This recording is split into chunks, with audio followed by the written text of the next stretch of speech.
How to send a message to group as MMS on Truecaller. Hello guys, in today's video I'm gonna show you how to do it easy and quick. First open Truecaller and then click on your profile here. Now click this settings icon and then click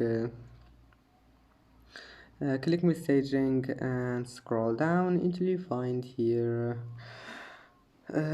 send message to group as, and then click on it, and here you can manage it.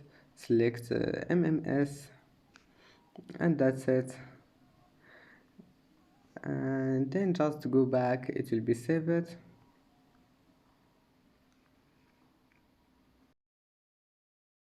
And that's it for today's video. If you like this video, please don't forget to like and don't forget to subscribe, and thank you for watching this video until the end, and see you in the next video.